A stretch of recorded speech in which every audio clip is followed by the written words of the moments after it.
fidèles téléspectateurs de l'émission chrétienne Lampe de l'Éternel. Bonne fête à vous tous qui nous suivez en ces moments.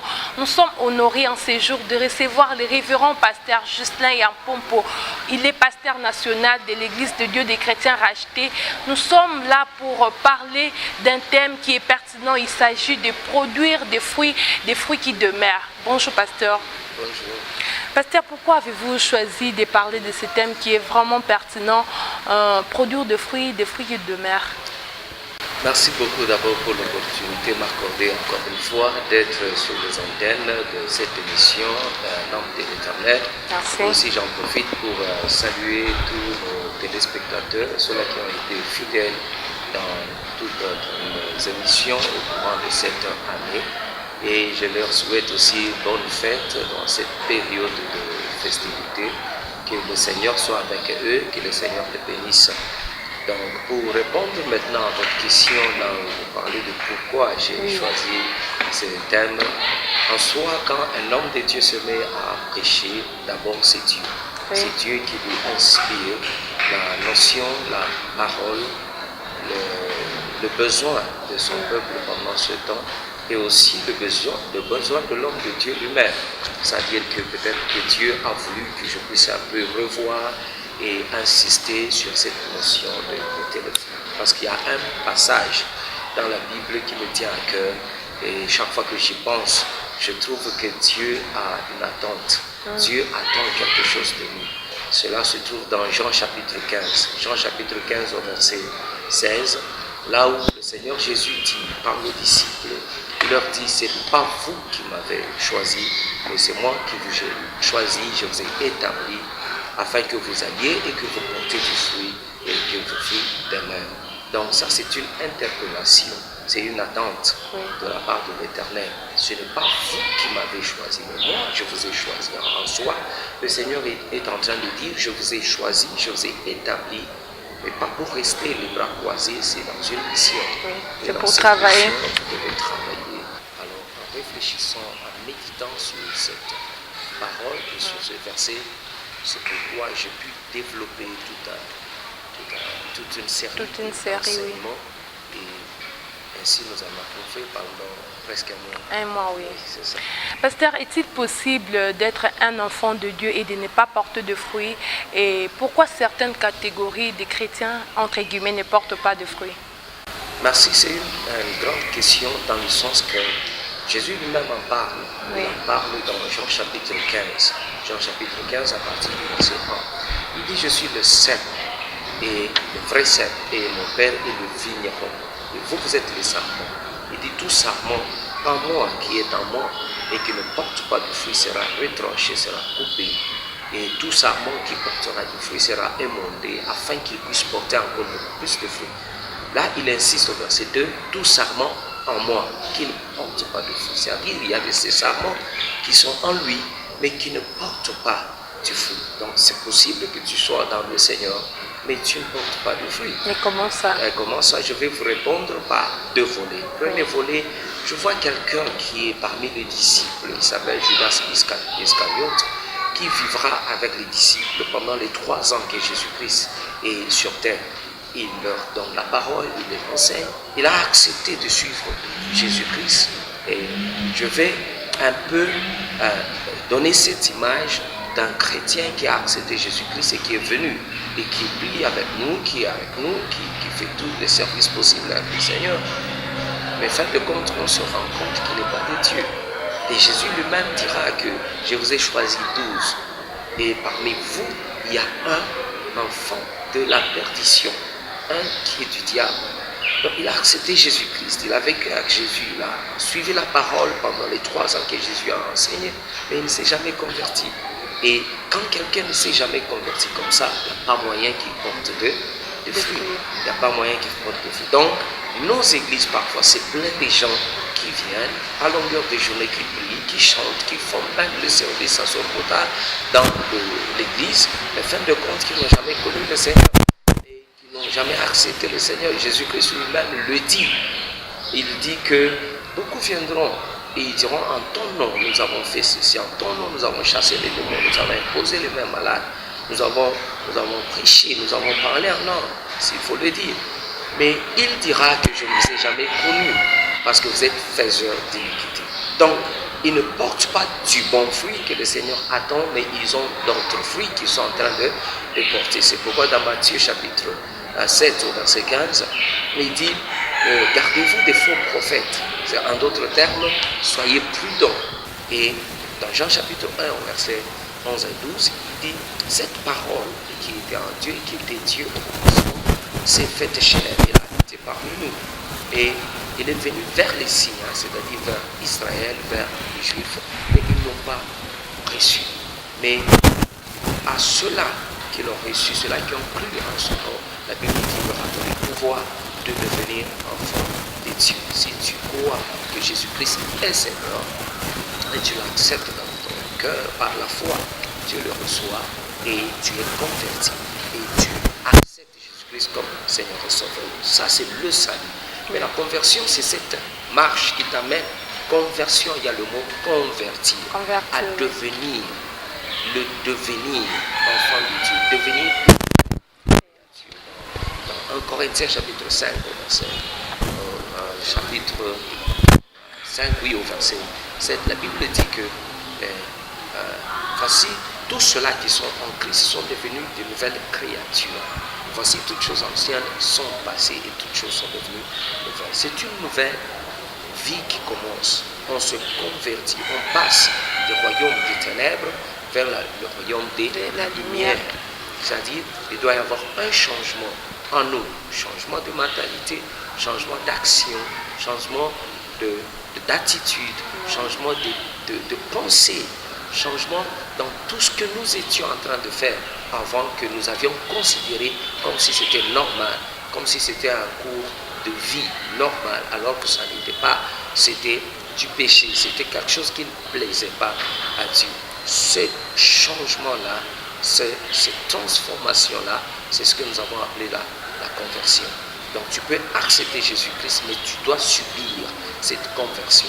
Et quand on te regarde, on sait savoir que celui-ci a commencé une nouvelle vie, il n'est plus ce qu'il était avant. Révérend, vous ne trouvez pas que la responsabilité partagée ici, ce n'est pas la faute seulement de fidèles, mais aussi de pasteurs et de bergers que vous êtes aujourd'hui?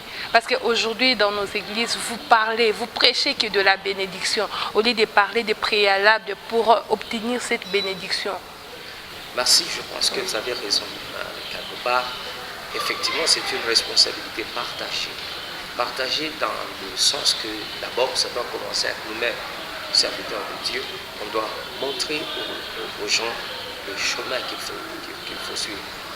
Ici, j'ai parlé de la conversion, mais la conversion en soi commence avec une démarche. La démarche en soi, c'est la repentance. Repentance, c'est avoir regretté sa vie passée, avoir regretté ce qu'on était, avoir regretté d'avoir vécu dans le péché, se rendre compte, regretter cela et ce que Dieu propose, la vie que Dieu propose, et renoncer à la vie passée, tout ce qu'on a appelé comme péché, et tourner. Il y a ce changement de direction, voir ce qu'on trouvait comme bien, on le voit comme mal, maintenant on tourne vers Dieu. On doit tourner vers Dieu, vers la démarche que Dieu propose, vers le mode de vie que Dieu propose. Alors on demande mais ensuite pardon de tout ce que l'on a fait, on confesse ce qu'on a fait au Seigneur et on prend aussi une détermination, une décision de ne plus revenir à ce que l'on a fait comme mal. C'est ça la repentance. Donc, il ne suffit pas de crier, Seigneur, j'ai fait le mal, Seigneur, pardonne-moi. Mais il faut le sentir, le regretter que c'est un mal. Et il ne faut plus y retourner. On tourne le dos vers ce que l'on faisait, ce qu'on avait aimé, qui était en soi le péché. On tourne complètement le dos vers cela et on se tourne vers le Seigneur pour accepter la démarche du Seigneur, la démarche de Dieu, rejeter ce qui n'était pas convenable devant Dieu. Ce n'est pas un processus facile, mais ça va avec le temps, avec l'appui du Saint-Esprit, avec l'appui de la parole de Dieu et le soutien des hommes de Dieu. C'est pourquoi vous avez raison de dire que la responsabilité est partagée. Est-ce qu'à ces gens qu'on prêche la bénédiction, on leur a prêché la démarche de Dieu. Qu'est-ce que Dieu veut? Dieu veut d'abord le changement. En Matthieu chapitre 6, verset 33, cherchez premièrement le royaume des cieux, le royaume des dieux et sa justice. Sa justice, ça signifie la bonne façon de faire les choses, la façon correcte et la façon qui plaît à Dieu de faire certaines choses. C'est alors que toutes ces choses vous seront données par-dessus tout. Mais maintenant, et s'il vous plaît, pasteur, ce n'est pas ce que vous faites aujourd'hui. Et tant que pasteur, ce n'est pas ce que vous faites aujourd'hui, surtout dans nos églises. Et vous vous êtes non basé à la bénédiction. J'avais une sœur qui me disait souvent, ma sœur, je suis fatiguée d'entendre des prédications qui parlent sur reçois ceci, reçois le mariage, reçois ton enfant. Moi, je veux qu'on puisse me parler sur la repentance. Je veux qu'on puisse me parler sur la conversion. Et vous, les hommes de Dieu, j'ai eu cette occasion, cette opportunité de parler sur ça. Pourquoi est-ce que, je voulais un peu marteler sur ça, pourquoi est-ce que vous, le pasteur, les hommes de Dieu, vous ne parlez pas trop sur la repentance?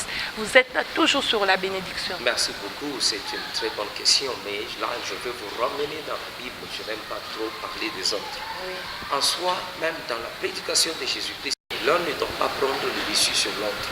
La démarche est celle-là, et si nous allons depuis l'Ancien Testament jusqu'à Apocalypse, vous allez voir que même toutes ces bénédictions, c'est conditionné. Il y a des conditions qui sont attachées. Alors ce ne serait pas une bonne chose de commencer par les bénédictions alors qu'on n'a pas posé le fondement qu'il faut.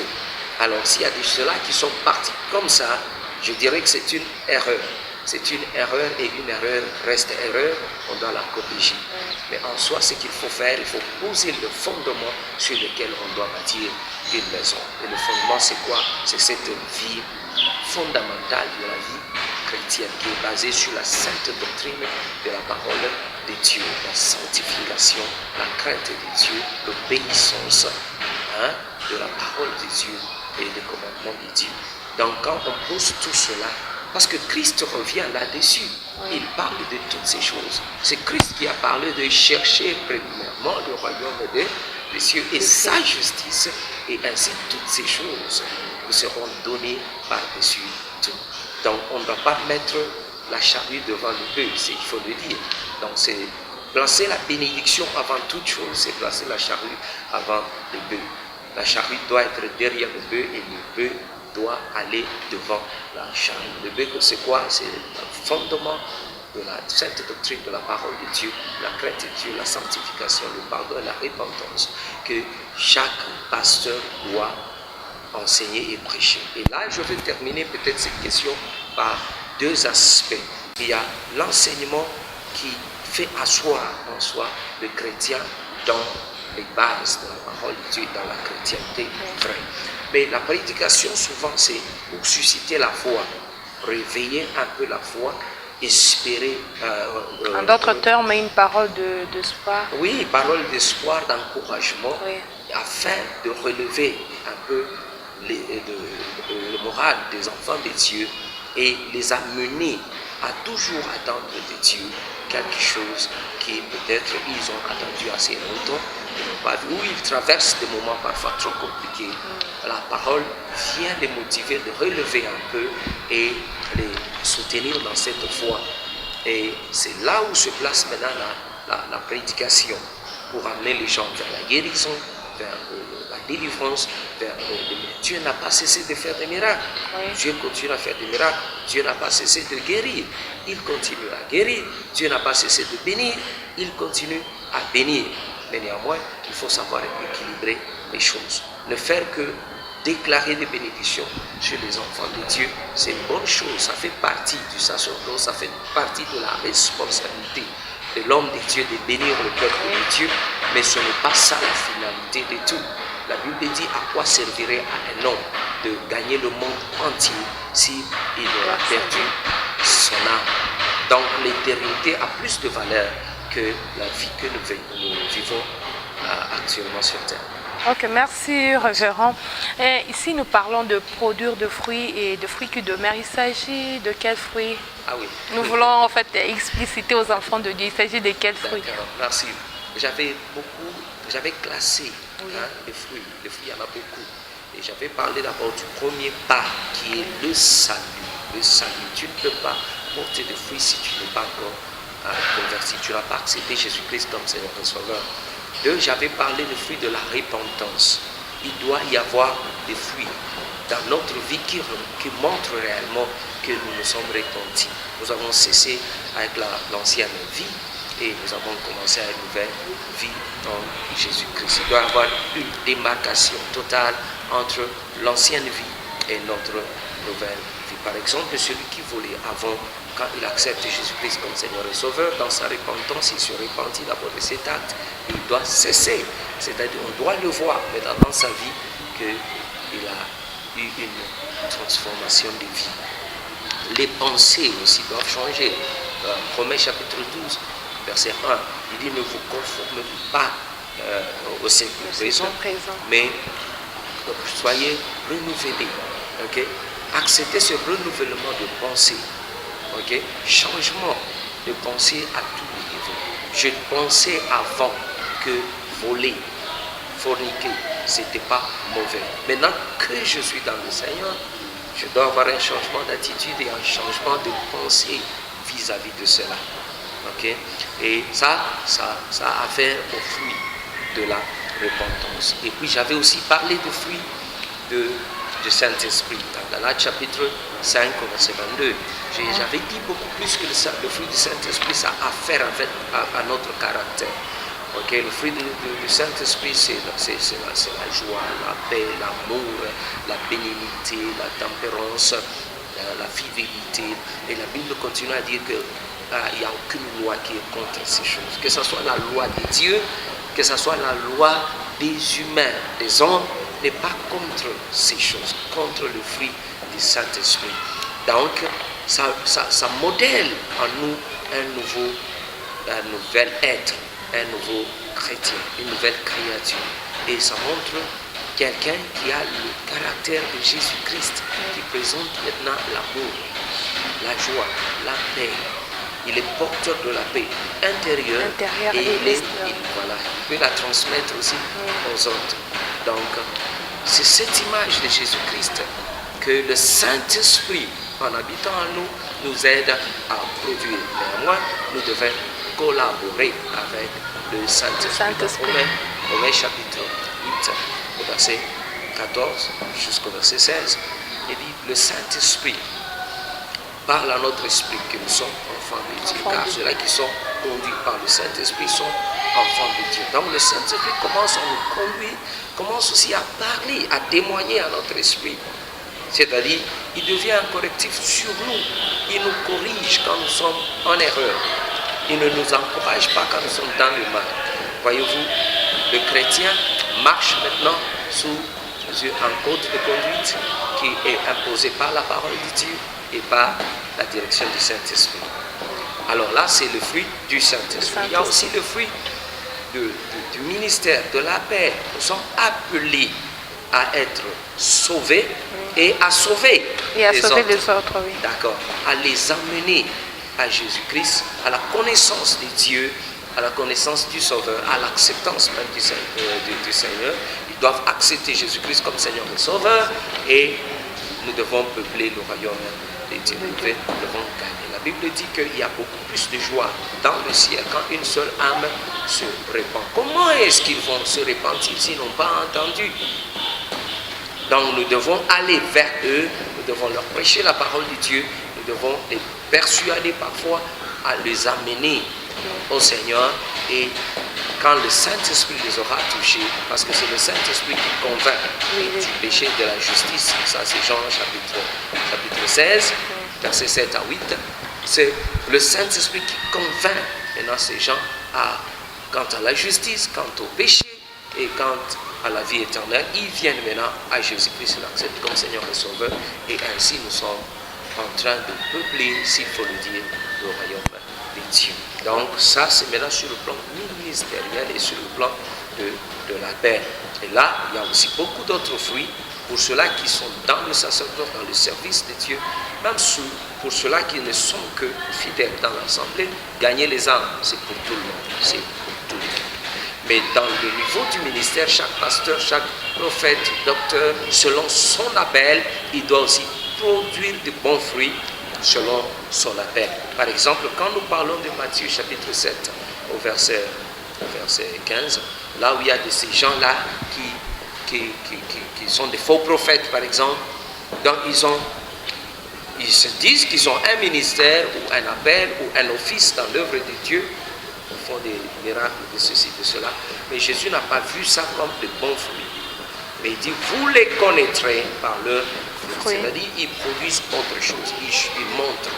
Quand nous rassemblons le salut, la conversion, quand nous rassemblons la repentance, nous rassemblons le Saint-Esprit, le fruit du Saint-Esprit dans tout ça, ben néanmoins, ce fruit-là touche tous les aspects de notre vie, même sur la vie physique, matérielle.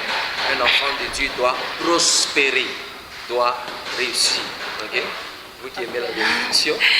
Ok, merci. Sur le plan de bénédiction, on doit nous devons prospérer, c'est très important, oui. Merci.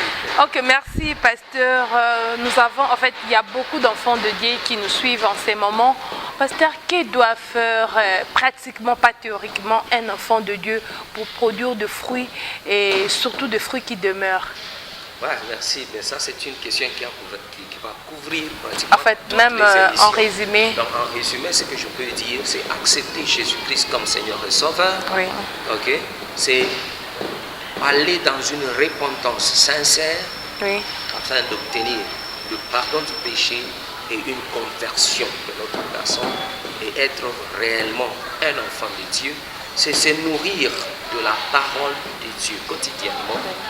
Vous vous souvenez de Psaume chapitre 1, à partir du verset 1 jusqu'à la fin pratiquement, on dit heureux ou béni est cet homme qui ne marche pas dans la compagnie des moqueurs, qui ne s'assoit pas avec les méchants, mais qui trouve son plaisir dans la loi des dieux, qui la médite jour et nuit afin de faire conformément à ce qui est inscrit.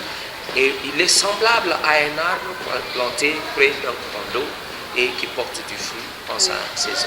Donc ici, la parole de Dieu devient primordiale dans la vie d'un enfant de Dieu. Tu dois te ressourcer, tu dois manger, tu dois vivre de la parole de Dieu.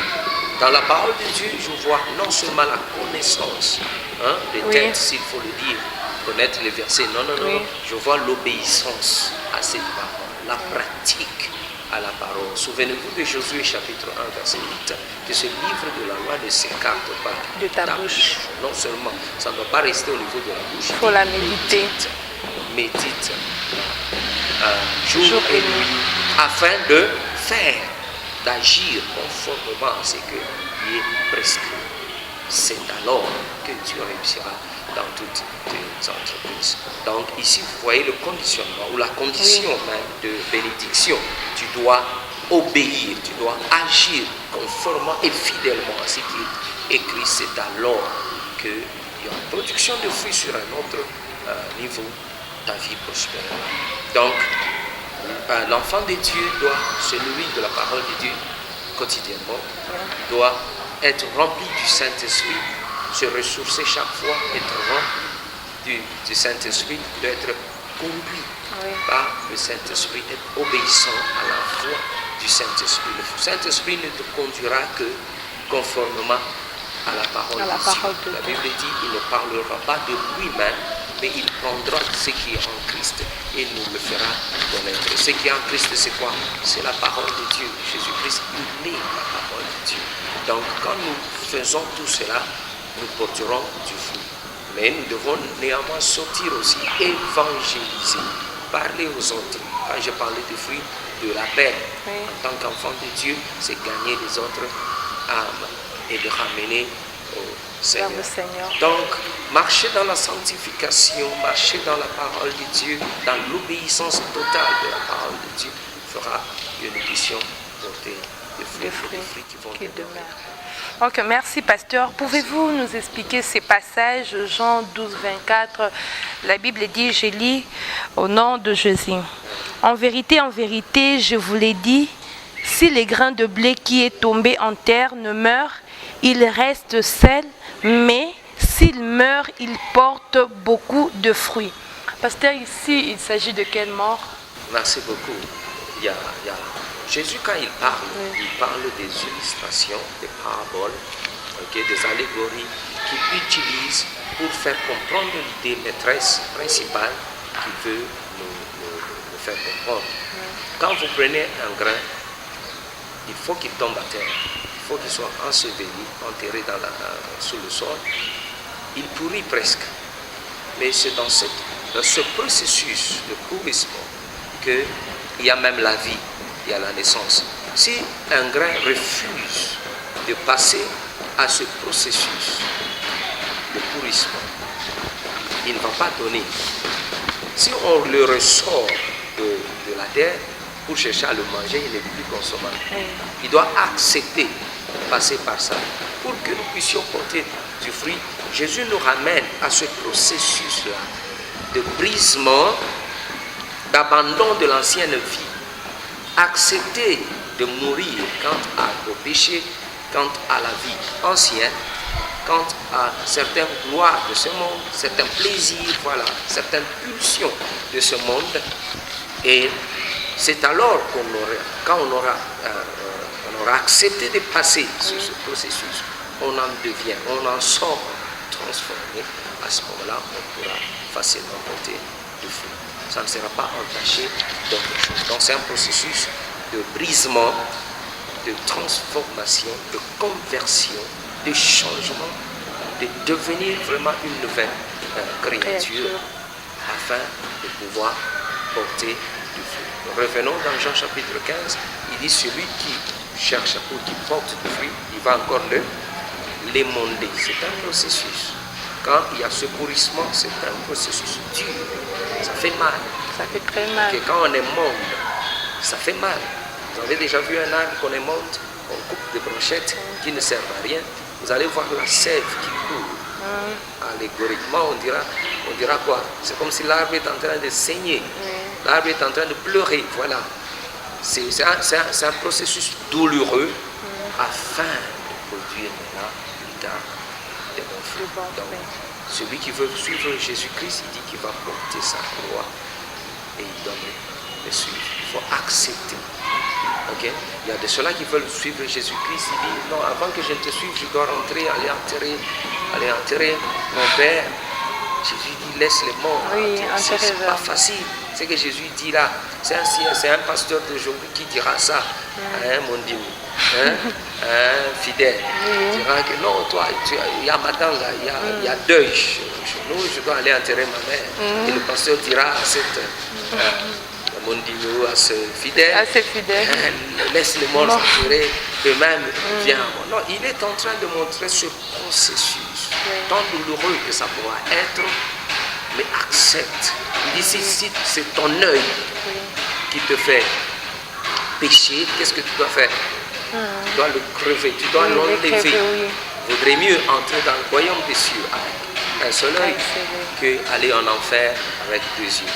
C'est un peu ça. Ce sont des images que Jésus-Christ est en train de donner, mais pour enseigner une vérité fondamentale que l'enfant de Dieu doit accaparer, doit recevoir et marcher avec. Donc, merci beaucoup, pasteur, d'avoir accepté cette invitation et merci de nous avoir parlé sur ces thèmes qui étaient vraiment très pertinents, qui nous a bénis pendant ces longs moments. Merci encore une fois de nous avoir parlé sur ces thèmes. Merci beaucoup, c'est moi qui vous remercie, que Dieu vous bénisse. Ok, amen. Très chers téléspectateurs, nous sommes pratiquement arrivés à la fin de cette émission. Merci à vous qui nous avez suivis. Retrouvez-nous chaque samedi à 17h30 et le mardi à 12h30 pour la rediffusion.